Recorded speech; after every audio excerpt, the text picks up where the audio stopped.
जय श्री कृष्णा। आज 16 ज्ञान यूट्यूब चैनल में आप सभी का स्वागत है। हम सुनेंगे प्रेरक कहानी। 3 गुरु, चोर, कुत्ता और छोटा बच्चा। बहुत समय पहले की बात है। किसी नगर में एक बेहद प्रभावशाली महंत रहते थे। उनके पास शिक्षा लेने हेतु दूर दूर से शिष्य आते थे। एक दिन एक शिष्य ने महंत से सवाल किया, स्वामी जी, आपके गुरु कौन हैं? आपने किस गुरु से शिक्षा प्राप्त की? महंत शिष्य का सवाल सुन मुस्कुराए और बोले, मेरे हजारों गुरु हैं। यदि मैं उनके नाम गिनाऊं बैठूं जाऊं तो शायद महीनों लग जाएंगे, लेकिन फिर भी मैं अपने 3 गुरुओं के बारे में तुम्हें ज़रूर बताऊंगा।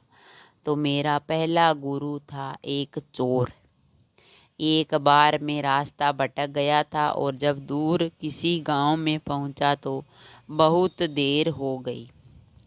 सब दुकानें और घर बंद हो चुके थे, लेकिन आखिरकार मुझे एक आदमी मिला जो एक दीवार में सेंध लगाने की कोशिश कर रहा था।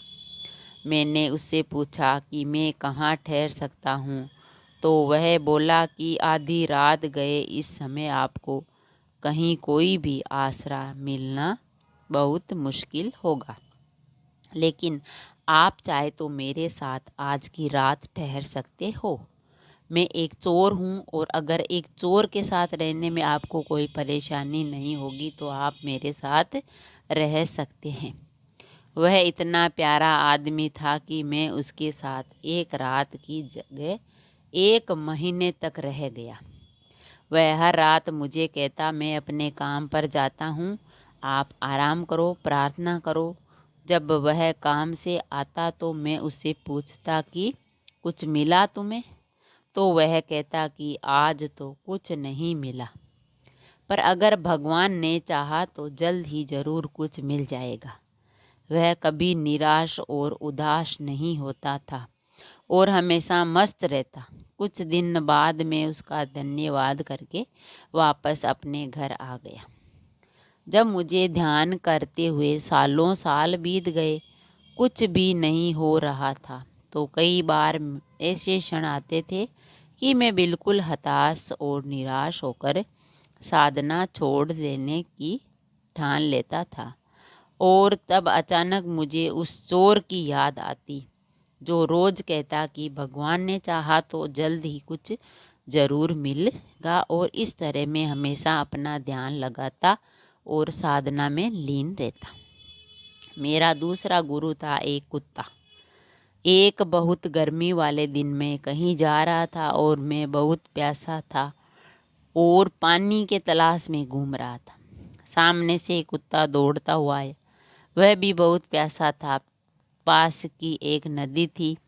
उस कुत्ते ने आगे जाकर नदी में झांका तो उसे एक और कुत्ता पानी में नजर आया, जो कि उसकी अपनी ही परछाई थी। कुत्ता उसे देखकर बहुत डर गया। वह परछाई को देखकर भौंकता और पीछे हट जाता, लेकिन बहुत प्यास लगने के कारण वह वापस पानी के पास जाता। अतः अपने डर के बावजूद वह नदी में कूद पड़ा और उसके कूदते ही वह परछाई भी गायब हो गई। उस कुत्ते की इस साहस को देख मुझे एक बहुत बड़ी सीख मिल गई। अपने डर के बावजूद व्यक्ति को छलांग लेना चाहिए। सफलता उसे ही मिलती है जो व्यक्ति डर का साहस से मुकाबला करता है। मेरा तीसरा गुरु था एक छोटा बच्चा। मैं एक गांव से गुजर रहा था कि मैंने देखा एक छोटा बच्चा एक जलती हुई मोमबत्ती ले जा रहा था। वह पास के किसी मंदिर में मोमबत्ती रखने जा रहा था। मजाक में ही मैंने उससे पूछा कि क्या ये मोमबत्ती तुमने जलाई? वह बोला, जी मैंने ही जलाई है। तो मैंने उसे कहा कि एक क्षण था जब यह मोमबत्ती बुझी हुई थी और फिर एक क्षण आया जब यह मोमबत्ती जल गई। क्या तुम मुझे वह स्रोत दिखा सकते हो जहाँ से वह ज्योति आई? वह बच्चा हंसा और मोमबत्ती को फूंक मारकर बुझाते हुए बोला, अब आपने ज्योति को जाते हुए देखा, कहाँ गई? आप ही मुझे बताइए। मेरा अहंकार चकनाचूर हो गया, मेरा ज्ञान जाता रहा और उस क्षण मुझे अपनी ही मूढ़ता का एहसास हुआ। तब से मैंने कोरे ज्ञान से हाथ धो लिया। शिष्य होने का अर्थ क्या है? शिष्य होने का अर्थ पूरे अस्तित्व के प्रति खुले होना, हर समय हर ओर से सीखने को तैयार रहना, कभी किसी की बात का बुरा नहीं मानना, किसी भी इंसान की कही हुई बात को ठंडे दिमाग से एकांत में बैठकर सोचना चाहिए और उसने क्या क्या कहा है और क्यों कहा है। तब उसकी कही बातों से अपनी की हुई गलतियां को हम समझ और अपनी कमियों को दूर करें। जीवन का हर क्षण हमें कुछ न कुछ सीखने को मौका देता है। हमें जीवन में हमेशा एक शिष्य बनकर अच्छी बातों को सीखते रहना चाहिए। यह जीवन हमें आए दिन किसी न किसी रूप में किसी गुरु से मिलाता रहता है।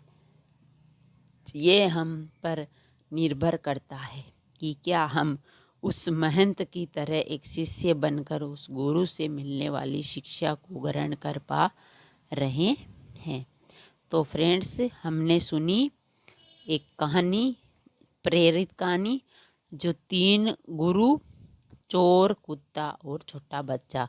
महंत नाम का जो राजा था, शिष्य था, उसके एक चोर था उसका दोस्त, गुरु था, एक कुत्ता भी उसका गुरु था और एक छोटा बच्चा भी उसका गुरु था। ये बहुत ही अच्छी और रोचक प्रेरक कहानी हमने जो सुनी है बहुत अच्छी थी। अगर कहानी पसंद आई तो लाइक और शेयर ज़रूर करें। ऐसी ही कहानी और कथा सुनने के लिए चैनल को सब्सक्राइब करें। थैंक यू, धन्यवाद।